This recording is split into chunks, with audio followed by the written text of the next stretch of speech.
Welcome everyone. My name is Dean Graves. I'm one of the co-founders of Prima Healing Meditation. What we are doing here tonight is beginning a new series. So this is the first in this series on enlightenment. And what we will be covering tonight is just an overview of what enlightenment is and why you want it. Enlightenment is, very simply put, a level of consciousness that is available to us as third density beings. And third density is the level, the range of consciousness in which we reside.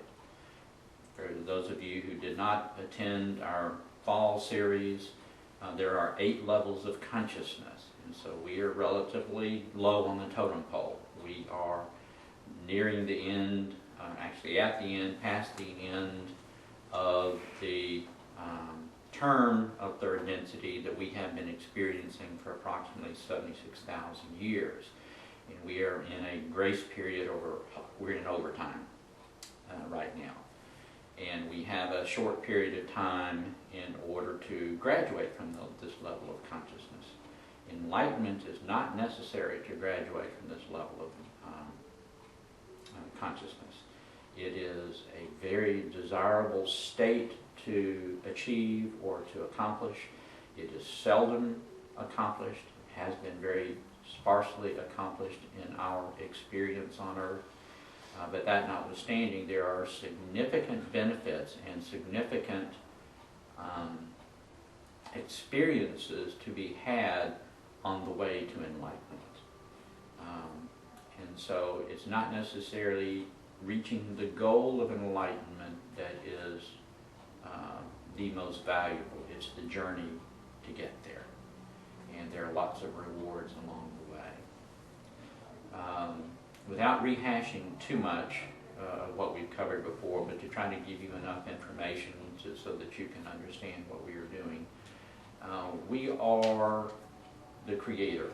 We are not sparks of the creator. We're not created in the creator's image. We literally are part of the creator. And as we have experiences, just everyday experiences, we provide the service for which we were intended, which was to allow the creator to know itself through experience. Okay? And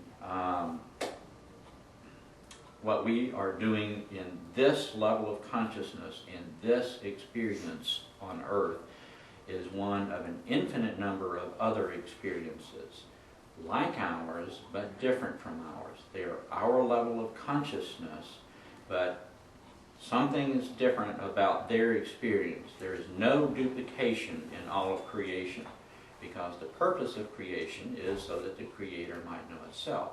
So there's no reason to have two of the same thing. He's experienced one thing here, there's going to be a slightly different experience over here. And there is an infinity of those. And understanding infinity is beyond our comprehension at this level of consciousness. By design, we're not supposed to understand infinity at this level of consciousness. But enlightenment is near the top of the range in which we function within. The range is the same for everyone. The amount of potential consciousness that each one of us has is exactly the same. There's no difference. Nobody gets more, nobody gets less. Okay? What obstructs our ability to understand and to experience the full range of consciousness is us. Our perception that we are separate from the Creator, and primarily our accumulation of what I call emotional baggage. The emotional baggage are all the emotions that we've stored from a multitude of lifetimes that drain our consciousness. Drain consciousness being synonymous with energy. It drains our energy in order to hold all this emotional baggage in place. Advancing along the evolutionary path from this point, evolving, moving towards enlightenment, and most particularly healing, are all synonymous. It's the same thing, just different words for the same thing. And it is the process of, as traditionally taught in meditation, going inside, realizing, observing these things within us, and through our awareness, releasing them. So as we release the emotional baggage, we release our consciousness.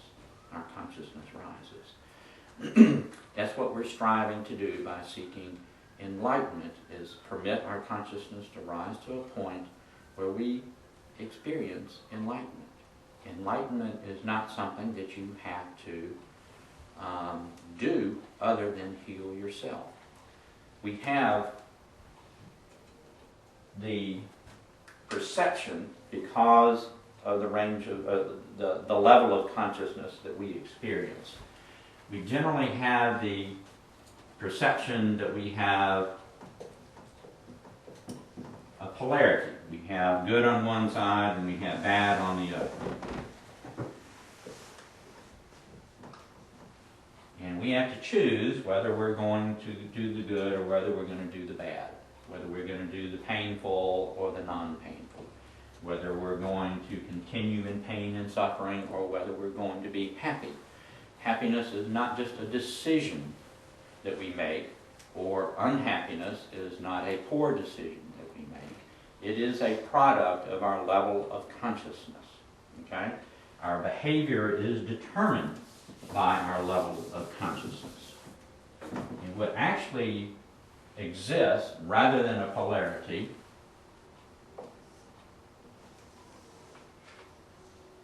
is an entropy. An entropy is a range of chaos and stability. Now, this science has invented a concept of an entropy.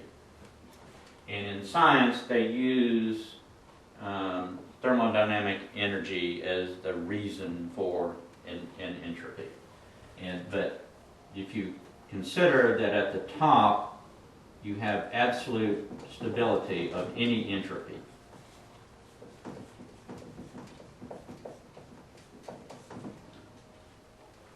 Okay? And at the bottom you have absolute chaos.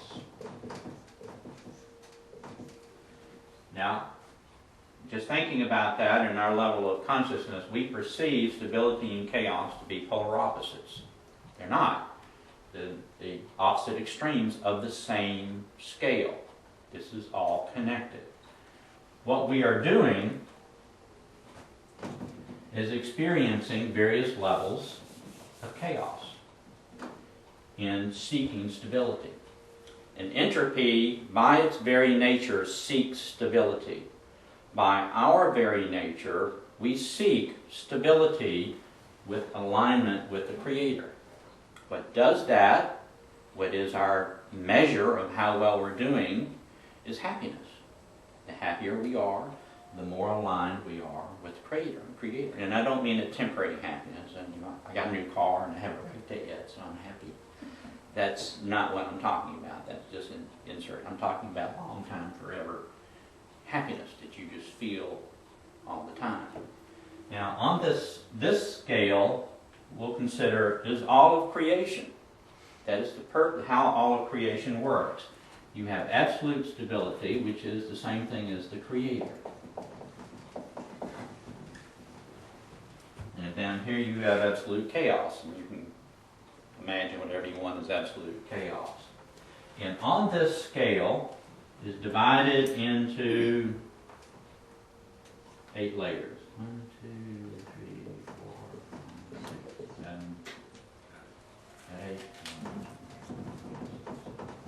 Okay? These are the levels of consciousness that comprise the densities. Okay?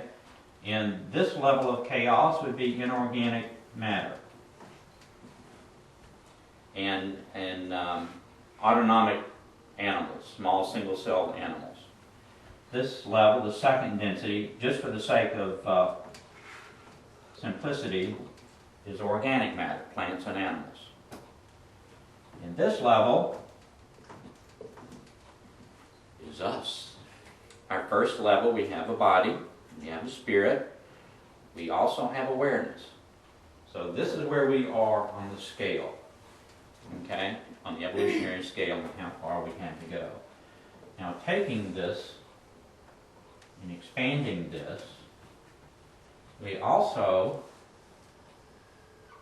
this creates our range of consciousness, our range of experience in that third level. And each level has its own range of experience. So we are seeking up here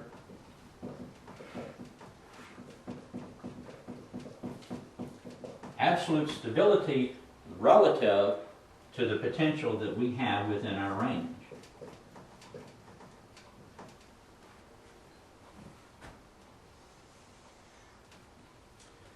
So this is our level of consciousness on the big picture of creation itself. But still, what we are seeking is stability. Now, what happens when we exceed our range? We simply graduate to the next level. We don't have to stay anymore. What determines the peak is we have nothing else to learn in this level of consciousness. This is school. Okay? And what causes us chaos is not knowing anything. It's staying in ignorance, being in ignorance. Now on this scale, this is also divided into, I have a difficulty in proportionately dividing these things, so.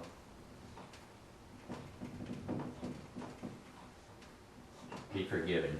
1, 2, 3, 4, 5, 6, 7, 8. Okay. Now, on our scale where we reside, we have DNA. Okay? And this actually has 8 strands of DNA for first density. If you have 8 strands of DNA activated, then it's real probable that you're in first density. If you have 16 strands of DNA activated, it's real probable, or less, in between that range, you're in second density. Third density, you're going to have up to 24 strands of DNA activated. Okay? In our particular experience, in all third density experiences, first of all, you move into that level of consciousness with 2 activated strands of DNA within that range. So we had 18 strands of DNA when we began third density. Okay? And for a variety of reasons, we got 2 more in the course of this actually 850,000 year history that we've been trying to get out of this level of consciousness. We had a total of 20 strands of DNA activated. And that's what our science has recorded as activated for years. They've documented, and we have 20 strands of DNA activated, but we have 64, so that other 44 must be junk DNA. It hasn't been activated yet. Okay? It's not junk, it's not from our history, it has to do with our future. Since last May 6th, we had 2 strands of DNA activated, which gave us 20 strands of DNA. And December 21st, we had 2 more, brought us up to the peak of our capacity, 24 strands of DNA activated. Now, DNA in and of itself does not give us additional consciousness. What it gives us is capacity to hold more consciousness. So our consciousness level, capacity level, has been artificially increased over the last, 8-9 months, significantly, doubled.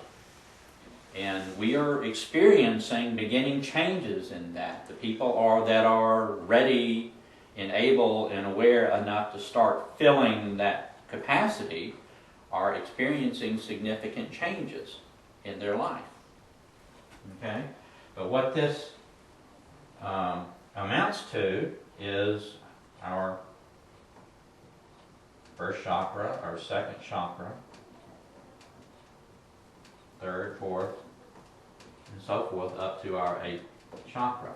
These correspond directly to these levels of these major levels of consciousness, these densities. Okay? So, and these are each colored, each of these is colored just the same way. We have been, because of our limitations on our ability to activate our DNA and our learned behavior over centuries of activity, we have, for the most part, been stuck right here, which is an indication of our level of consciousness. It's also an indication of our behavior. We have maintained essentially the same behavior for thousands and thousands and thousands of years. Now, we're supposed to be here, learning here. This is love and compassion. This is power. This is pretty base. This is orange ray energy, and it's pretty basic. This is what we were supposed to be learning, the lessons of love and compassion, in anticipation of graduating to this level of consciousness. All this is really neat stuff, and stuff that you work on in achieving or working towards enlightenment, but it's not necessary to graduate to this level. This is just additional capacity that we have to experience life. Okay? We haven't taken advantage of that on a very rare occasion. So, that's where we are, and that's why all of this seems like Greek to most people, because our level of consciousness also determines our capacity to understand, our interest in this. We have been stuck in lower levels of consciousness just trying to survive and take advantage of other people in order that we can survive. So it's been a perpetuation of a polarized existence for a long, long, long, long time, and it's ingrained in us. And so we are artificially being assisted in being able to raise our consciousness and move forward. Now, what occurs with this condition that we have, and on this chaos scale, and I'm going to take the chakras off of this and divide this a little differently.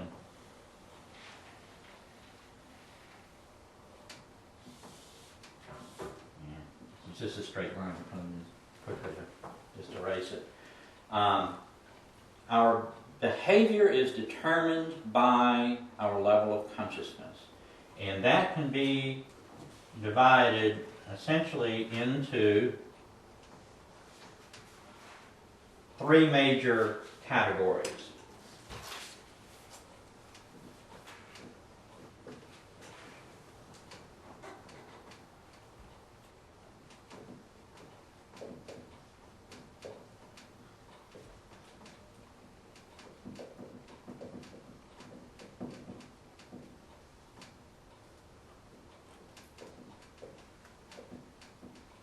That's consciousness. When in our ranges of consciousness, our breakpoints in our progression through the consciousness scale can be divided into three major categories. And a very smart guy in a very high consciousness, actually as high as we can go in our level of consciousness, arbitrarily made up a scale for our range of consciousness. And it ranges from 0 to 1,000. And this corresponds also to a percentage range. You've got 0% down here and you've got 100% up here, which sometimes it's easier to think about it, but it doesn't give you as fine a division. And the way that these are divided, the first breakpoint is at 20%. In other words, 20% of your available consciousness or less is being used or is available to you because you're using all of your consciousness to do other things like carry this 300-pound ball of concrete of emotions that requires a lot of energy. Out of this range of consciousness / energy is all that we have to work with to do things like live, like to see, to hear, use all of our perceptory input, to think, as well as carry this big ball of concrete. Now, we all have to do have an allocation of baseline things. We all have to see and hear and smell and feel and taste and all of that. So that's pretty much the same for everybody. Some variance, but not significantly. The one big variable that's a drain on our energy is the amount of emotions that we carry. What emotions are we carrying? Why are we carrying this emotion? And this emotional energy literally has physical mass, and it has weight. And we just didn't collect it in this lifetime. We've been collecting it all the lifetimes that we've been alive. These are our experiences. Okay?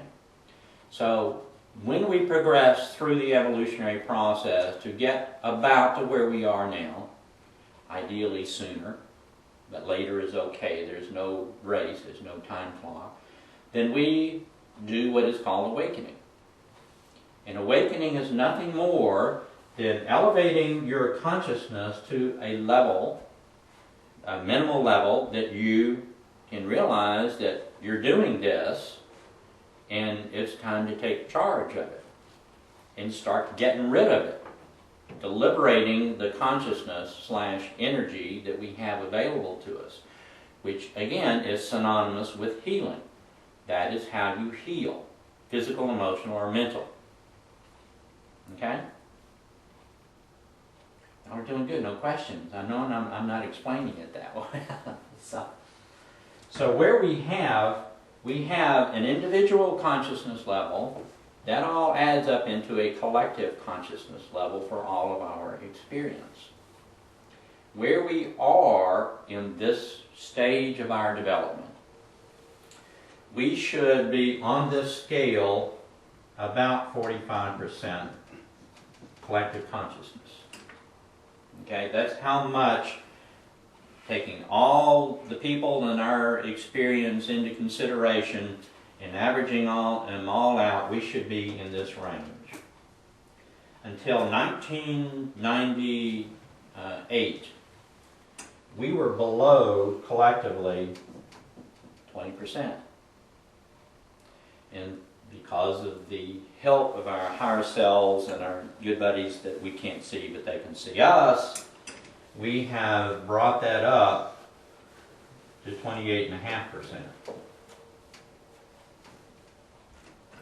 So we are collectively out of the emotional range, but we are not very far into the reason range. And it's not until this range that we get to love. And you cross that break point between reason and love. Now what happens in these lower ranges is you have people running around shooting each other, you have people using drugs, you have people stealing from each other, and you have low levels of consciousness. This is a logarithmic scale, which means that this point is roughly 100 times greater than this point. So it's a significant change as you go up the consciousness scale on the available energy and consciousness that you have available to you.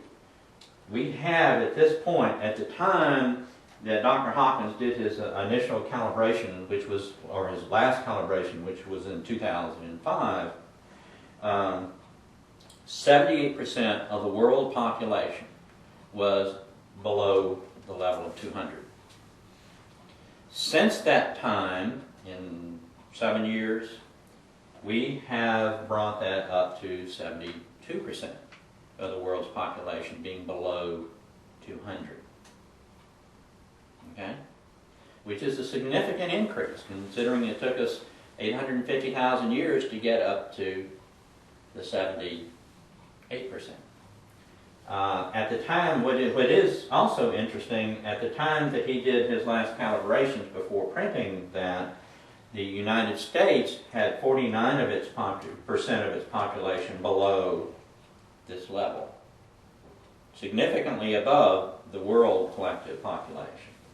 But since that time, the United States has fallen to 56% of its population below this level. We've gone backwards. Okay? Now, what that means is you have more people that are dealing with emotions. They're living in emotions. They cannot get out of emotions. That's how they function. That's how their whole life is focused. That's why we have additional problems, magnifying, more people in prison, more people on drugs, yada, yada, yada. It's the behavior that results from being in low levels of consciousness. Okay? Now, what this also means, being in these low levels of consciousness, this 200, really, if you want to be more accurate, 27.5% is below this level. You can't generate your own energy, which means you have to steal energy from everybody else that doesn't have any energy, or the few people that do have energy. I'm sure everybody's been in the presence of somebody that just drains your energy. You're with them for 5 or 10 minutes and you're just exhausted just by being in their presence. It's not that you have done anything or they've done anything, just being there, they drained you. Well, they require the theft of your energy in order to survive. And so you have all of these people, and prison is a great example of this, because you have a pecking order that exists in a very microcosmic closed system. And what happens is the people that are more efficient thieves, they're in these lower levels of consciousness as well, but they become more efficient thieves of energy, and so they become the top of the hierarchy, the top of the pecking order, so to say. And those that are not as efficient thieves struggle to stay alive. The same thing happens on a larger scale, on a planetary scale. You have, at this point, 72% of the population running around stealing energy from the 28% of the population that has energy, that can generate their own energy. Okay? So what we are moving towards by moving through the evolutionary process and clearing these emotional blockages is we are moving up the energy scale. We're moving up the stability scale. And the stability scale significantly increases as we move into these mid-ranges. And on the scale, this ranges from 200 up to 49.9%. Or 20% up to 49.9%. Now what happens in this range, this is actually divided in, if you divide this into the 300s and the 400s, you actually see our management structures appear. In the 300s, or the 30% ranges, you have people in middle management. In the 400% or the 40% ranges, then you have people, for the most part, in senior management. They have greater access to, not that they're smarter, they have access to more of their energy, more of their consciousness, and are more functional. They're more able to see a bigger picture. But what you also maintain, you have people in this level of consciousness that really can't even see in a linear fashion. They can't perceive things in a linear fashion. They are in chaos, literally in chaos. They're just going from minute to minute, day to day. And so there's not even structure to what their existence is like. In this range, you have the development of linear thinking, which is a great improvement over chaos, but it's a long way from how things really are. And in linear thinking, we presume that A must happen in order for D to happen, and then once B happens, C can happen. That's a product of this range of consciousness, of lower consciousness. As we move above the 50% range, and it's automatic, everybody that reaches the ranges that are relevant to these levels of consciousness has almost the same experience. It's not a matter of, gee, I was in South Africa when I crossed over this mark and you were in Russia, so we had completely different experiences. Doesn't work that way. This is a capacity to experience life and experience our own level, our own consciousness. And consciousness is the same for everyone. The experiences that you will have when you reach that level of consciousness will be the same as everyone else in the history of mankind that has ever reached that level of experience. And that's another way that you can kind of keep track of where you are. Now, on this scale, it's not a matter of, gee, you know, I'm right here and I'm not having any of these experiences there or any of these experiences here. So that's not the only experience that you're having. It works like everything else, like a range. You have a median point and your experience will be a vibrational range above and below that line. So just because you reach this level doesn't mean that you ever experience fear again.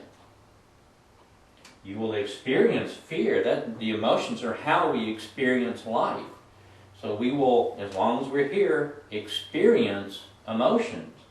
But instead of, you know, coming down here and have a drop where you experience fear and being stuck in fear for 6 months and traumatized and terrorized and all of that stuff, you will be more able to let it go. So I have felt the fear. The bear's no longer chasing me. I'm out of the woods.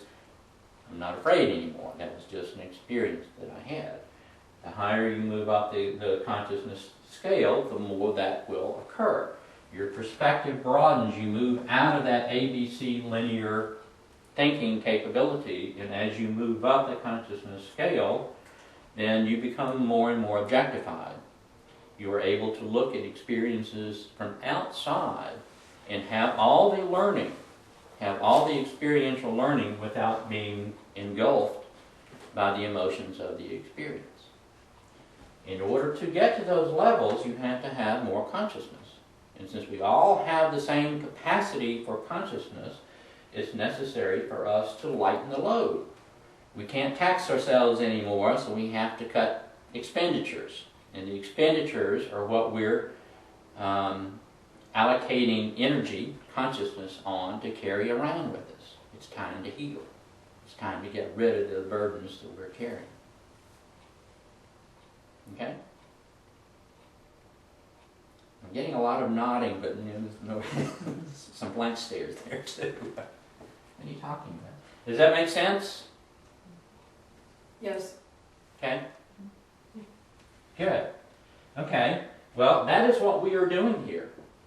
And every experience that we have, every person that comes into our life is creating the opportunity for us to have an experience. And the opportunity for experience that they're creating is about something inside of us. Something that we have stored or something that we need to learn. Everybody.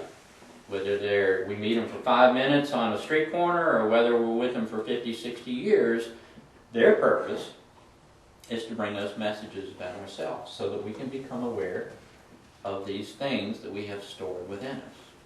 Now, what we are working towards with enlightenment is about here. Enlightenment begins at about 70% of our consciousness level. And there's another significant breakpoint here at 85%. But it's actually impossible to describe what you experience when you hit 70%. So it's twice as tough to explain what you hit when you hit 85%. It's beyond words. It literally is beyond words. You just can't, you know, the Buddha called it bliss, but bliss is poorly inadequate for what you experience. Not that I'm there. I'm not. But I have been provided with the opportunity to experience that by virtue of proximity. Okay? And then it went away, and I was real disappointed that it went away. No, come back. Well, can you come back and visit? No, so I'm not there. I have a perspective of it. I'd love to be there. In the earthly portion of our experience, which is approximately 76,000 years, a grand total of 5 people in this experience have achieved the lower levels of consciousness in 76,000 years. There have been a grand total of 160, I think it's 65, 363 beings that have achieved the upper levels, from 70% up to the upper levels in our earthly experience. Now, those of you who participated or know what a wanderer is, participated in the first part of the series that we put out, know that wanderers are higher density beings that come back and actually have an experience within our level of consciousness. And that's how we get the discrepancy. It was 135,000 just in the Mayan experience. Those weren't muggles, as I call us, in that experience. Okay, they came back to have a third density experience, but it's kind of like, you know, it's kind of like you're in graduate school and you want to go back to the third grade for a little while, so you put on your little short pants and you go back and you're in the third grade, but you're not really in the third grade. Okay, so that's how you get the discrepancy in that number.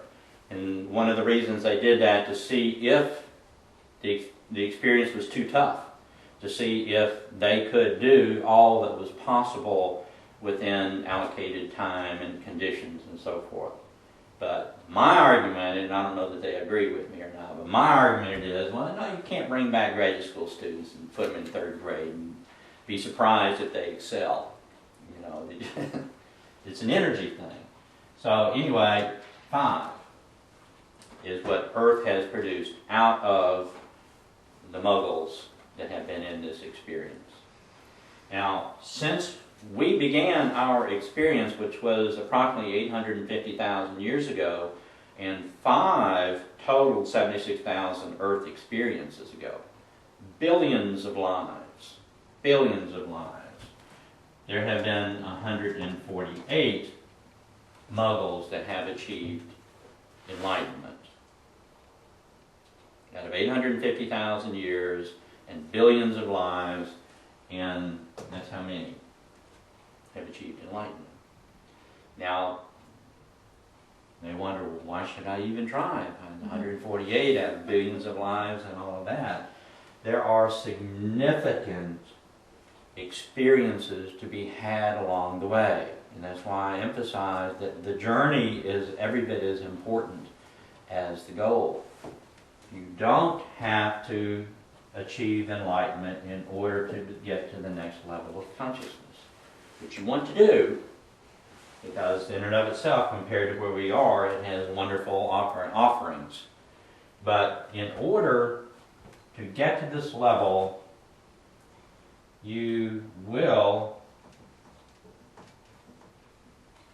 need to get to that level, about 40%, because it is at that point that you have enough consciousness to make the choice to go to that level of consciousness.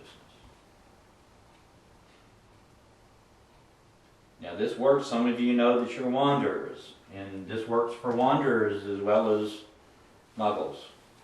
You have to clear your consciousness baggage, or your emotional baggage, sufficiently to let your consciousness level come up to this point to get to go here.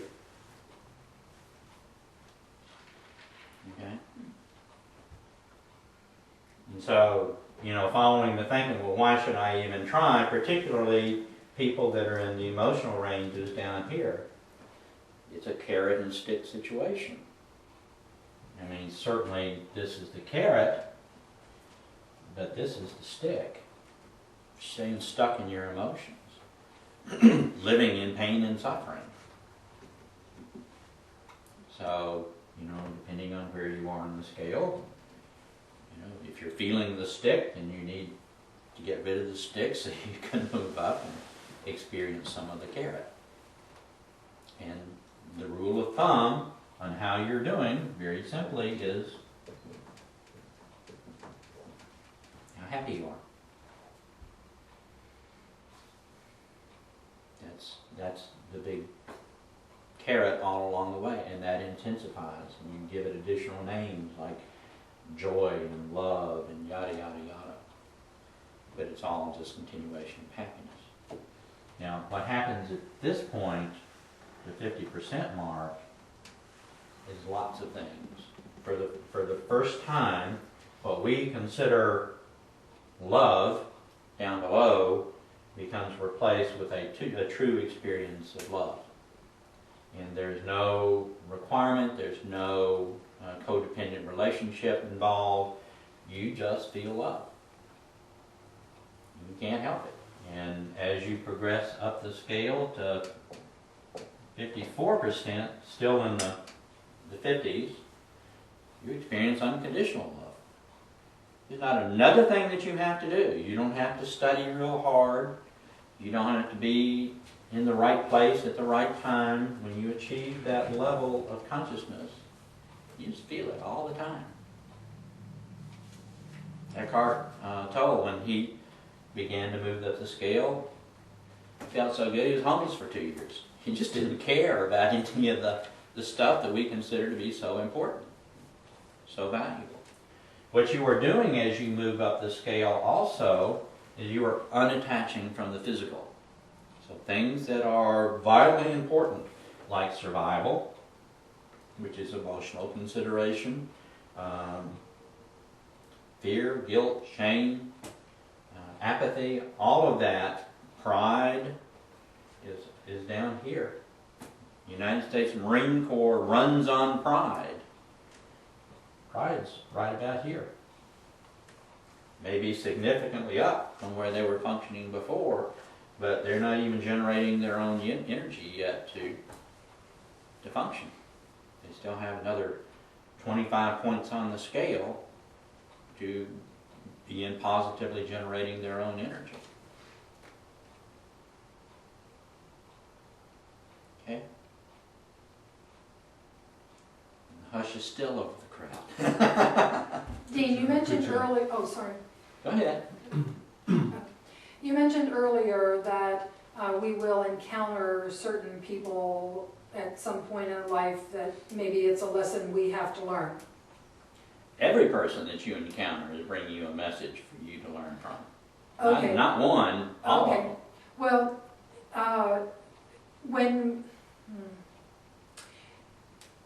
if we think we've dealt with something or we just accept or whatever, but if we have several other encounters with the same type of person, is it that we didn't get it the first time and so Absolutely. That The universe is very unforgiving in that it will bring you the same experience over and over and over and over until you get it. And that's a common pattern that people recognize in their lives is I just keep meeting the same person over and over and over. They always treat me the same. They always make me feel the same. What's wrong with me that everybody in the world is like that? Well, everybody in the world is not like that. Those are the people that you're attracting so that you'll keep getting the message. If you want to get rid of those people, look inside. See what it is that's causing you to get that difficulty. And then once you get rid of it, all those people go away. but even if when we get to the level of the unconditional love, 54%, that doesn't mean that we will not encounter, we'll still encounter people, it's just that maybe it's not... They're not bringing you messages anymore. They're bringing you at this point are very definitively a positive generator of energy. Okay. And so the whole nature of your relationship and your perspective of people dramatically changes. Instead of really being an interactive participant that you're a student, at this point you become pretty much a teacher. And you're providing energy at 60%, you begin flowing divine energy. So you're tapping into infinite energy. There is no limit of the giving that you can provide. And I like to offer Mother Teresa as the example of that. Mother Teresa was about at 70%. Okay, she was not a muggle, she was a wanderer. But if most anyone else went into the slums of Calcutta and tried to do what she did, they'd be dead in a week, because they'd have drained every ounce of energy that they had, and they would have no energy to function.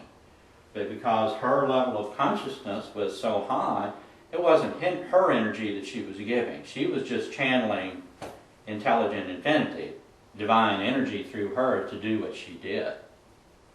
And that's true. That's what happens. It's the same experience that everyone has that reaches the higher levels of consciousness. You're no longer being allocated a little bit of energy that, you have to learn what to do with it. You kind of give them keys to the storeroom, and you know how to allocate this energy to the benefit of all. Okay, make sense? Mm-hmm. Okay, but this is the level of enlightenment. But if you don't ever reach it, this is dramatically better than here. This is infinitely better than here. So incrementally, you're healing tremendously. When you start getting into these levels, healing occurs as you go up the scale. It goes up incrementally. When you get to this point, you're pretty well healed physically. You're working on what's called mental constructs and releasing mental constructs, because almost all of your emotional problems are released by this point. You can't experience that much of your consciousness and still be carrying all of this baggage down here. So, the life, your perspectives of life, your perceptions of linearity, instead of this, you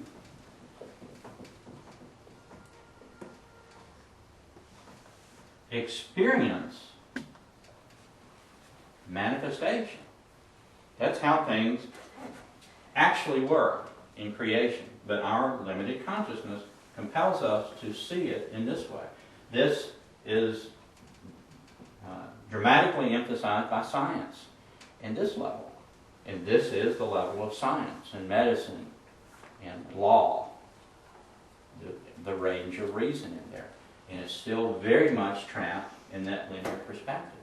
And when you move across the line, and it's not a matter of zipping along there, well, things are a little bit different today. You cross the line, and things just open up, and you begin to experience life from that perspective. And it is tremendously liberating. It is tremendously feeling.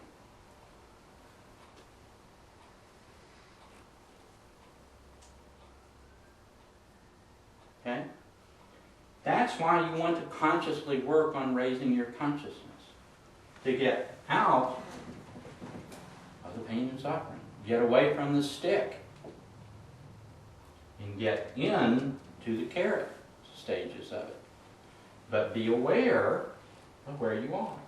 And you're going to fluctuate. Everybody does. Energy vibrates, it moves.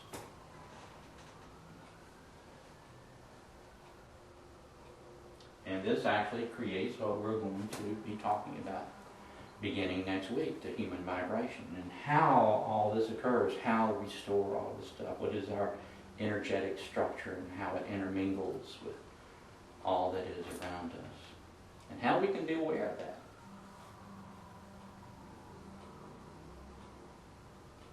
Okay? Any questions? Any thoughts? Any old shoes you want to throw?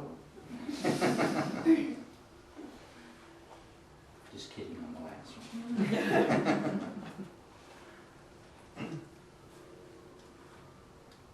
Okay? I have a question. Yes, sir.